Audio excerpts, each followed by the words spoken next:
Je crois que pour nous, sapeurs-pompiers de Saintes, tout commence le lundi 3 janvier, lorsque la Charente affiche une cote de l'ordre de 5,30 m, et où M. Michel Baron, maire de Saintes, réunit ses chefs de service et nous met en garde en nous disant « Attention, il faut prévoir, il faut anticiper sur les événements ».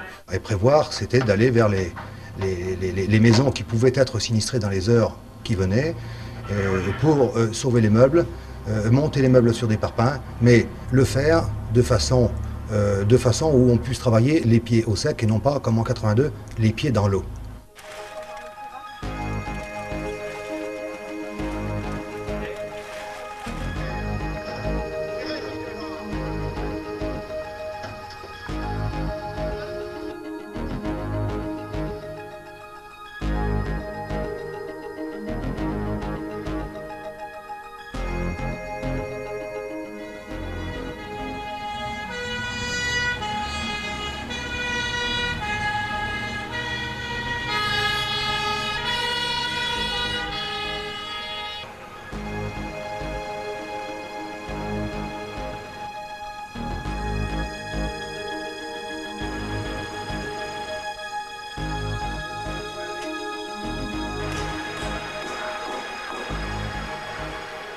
Premièrement, ça a été ma surprise de voir une crue aussi importante survenir 12 ans après celle dite du siècle.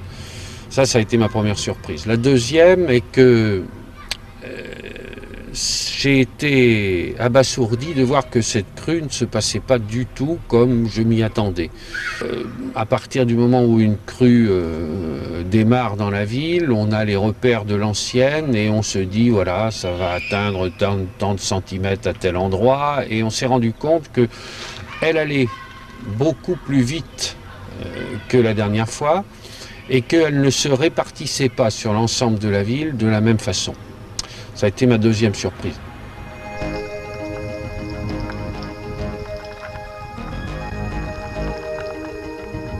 L'anxiété vient du ciel. Sur l'échelle de mesure du pont Palissy, la Charente atteint maintenant un niveau très inquiétant. Voie essentielle de communication, l'avenue Gambetta est à son tour gagnée par les eaux. Alors que des passerelles de fortune destinées aux piétons sont installées en hâte, la circulation automobile est fortement déconseillée dans le cœur de la ville.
Donc lorsque le plan Orsec a été déclenché, eh bien, cela a permis de faire venir des sapeurs-pompiers de départements extérieurs à la Charente-Maritime, c'est-à-dire des départements qui sont dans la zone de défense, la même zone de défense, c'est-à-dire de la Charente-Maritime jusqu'à l'Eure-et-Loire.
Tout partait du standard téléphonique où nous sommes actuellement, où ou les stationnaires, il y en a eu jusqu'à 5, prenaient l'ensemble des appels.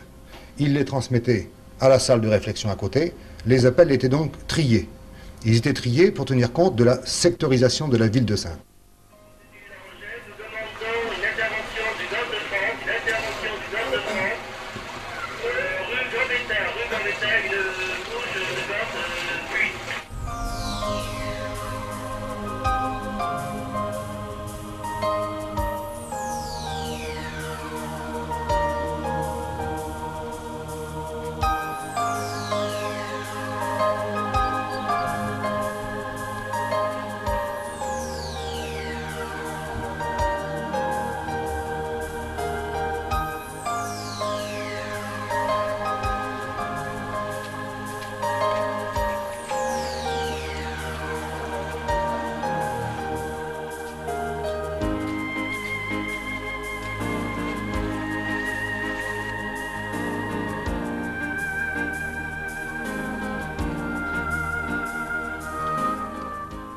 Depuis quand vous transportez des parpaings comme ça?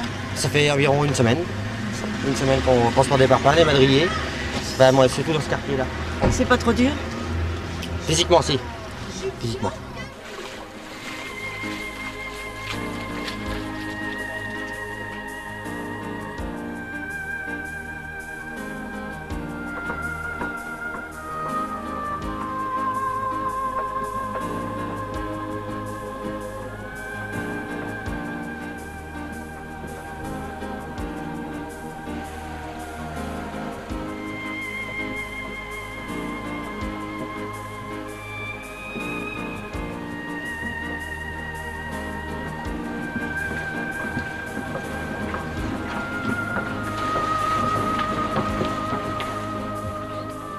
Paralysée, l'avenue Gambetta n'attire plus le chaland, mais plutôt le curieux. Les commerçants ne cèdent pas pourtant au désespoir. Ils mesurent cependant toute l'ampleur des dégâts et leurs conséquences. Bon, jusqu'à maintenant, bon, ça passe, mais c'est après que ça va être très dur parce qu'on a tellement de difficultés, tellement de saleté, tellement, vous voyez, le mazout qui rentre, bon, c'est très inquiétant et puis c'est démoralisant, quoi, parce qu'on n'a pas besoin de cette crise-là avec déjà ce qu'on subit au point de vue commercial depuis quelques mois. Je pense qu'au niveau des Saintais, on a mieux réagi qu'en 1982, on s'est moins affolé, ça a été beaucoup plus calme, mais par contre sur le plan économique c'est vraiment une catastrophe, c'est un sinistre, quoi.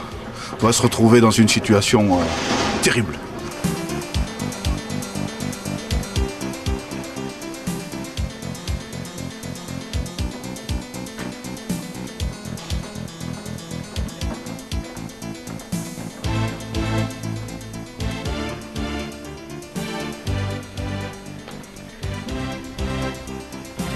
Le samedi 8 janvier, l'eau monte toujours. Dans ces conditions, l'allongement des passerelles s'avère nécessaire.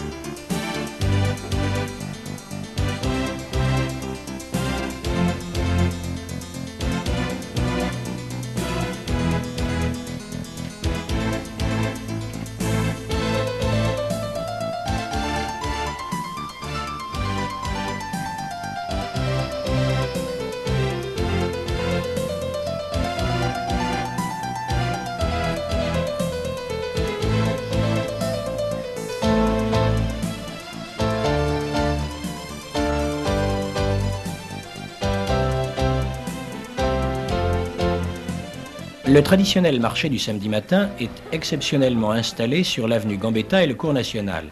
Image insolite, certes, mais bien moins que celle de l'apparition du président François Mitterrand, venu apporter aux sinistrés le témoignage de la solidarité nationale. Un problème.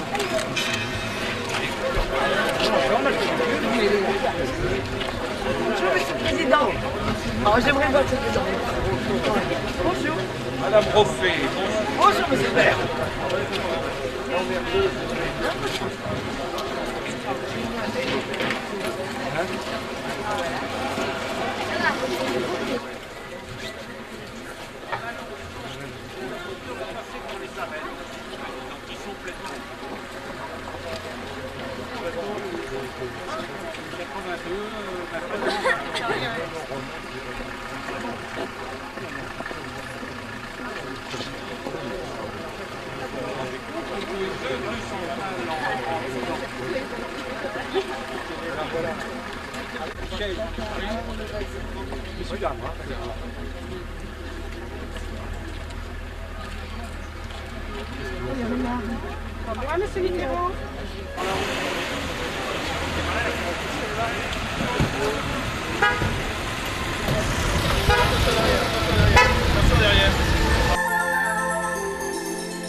L'angoisse fait place maintenant à la résignation. Face à la crue, les réactions sont différentes selon les individus. Mais les préjudices subis par les inondés sont par contre les mêmes, qu'ils soient moraux ou matériels. On fait ce qu'on peut. On surmonte les meubles à fur et à mesure que ça monte. Quoi. Hier soir, on les a collés au plafond parce qu'ils annoncent que ça montera encore un petit peu plus. Et puis, on ne sait pas, quoi. On attend. Et vous vivez à l'étage alors? Tout ce qu'on a pu, on l'a monté. Et puis, tout ce qu'on n'a pas pu, on l'a surélevé. Et puis, voilà, on vit comme ça. On attend que ça se passe. Et le chauffage? Il n'y en a pas du tout. On vit sans chauffage, sans rien du tout. Voilà. Et vous arrivez à dormir quand même? Ben oui, il faut bien. On ne veut pas les laisser ça sans personne. Il paraît qu'il y a des rôdeurs, tout, alors surveille, quoi. C'est tout. Vous dormez pas beaucoup alors? Ben non.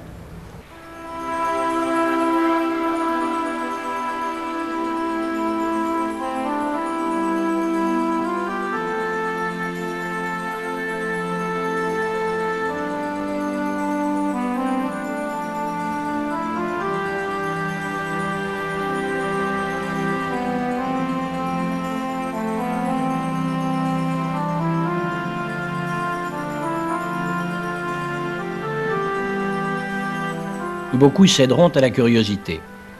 On viendra de toute la région pour voir la crue et découvrir les aspects insolites qu'elle donne aux lieux familiers.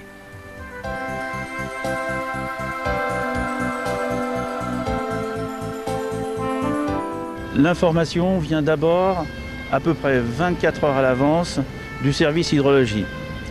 Montée des eaux importantes, on a 24 heures pour s'organiser. Alors s'organiser, c'est informer tous les intervenants, le centre de secours, les pompiers, les espaces verts, le parc, tous les élus, donc tous ceux qui auront un rôle à jouer. De par notre situation, nous étions effectivement sur le premier plan au niveau de ces inondations et nous avions comme responsabilité l'organisation la mise en place des parpaings et des madriers sur la rive droite de la Charente, de Saint-Sorlin jusqu'à l'avenue Gambetta, voire jusqu'à Taillebourg. Donc ça représente une longueur impressionnante. Oui, on a effectivement, avec les services techniques, posé environ 33 000 parpaings et une dizaine de kilomètres de madriers. Un parpaing, deux parpaings, limite 3 parpaings. Ensuite, c'est instable, il faut passer au bateau. Quand nous arrivons au bateau, il y a une période difficile parce qu'il faut récupérer rapidement les madriers avant que ça flotte à la Charente. Et l'organisation des bateaux entraîne des permanences d'employés municipaux qui transportent par bateau les riverains. Il faut les équiper d'un abri de chantier en règle générale, chauffé si possible. Et puis à partir du moment où il y a des permanences, il faut gérer le personnel, prévoir de la nourriture et un certain confort quand même. Pour une période qui dure quelques jours, bien souvent dans l'eau, sous la pluie, et à des heures inhabituelles, voire la nuit. Avec l'approche de la nuit et sous la pluie qui ne cesse de tomber, l'inquiétude grandit. Des hommes et des femmes se préparent encore à vivre des moments difficiles. Et pourtant, demain, c'est dimanche.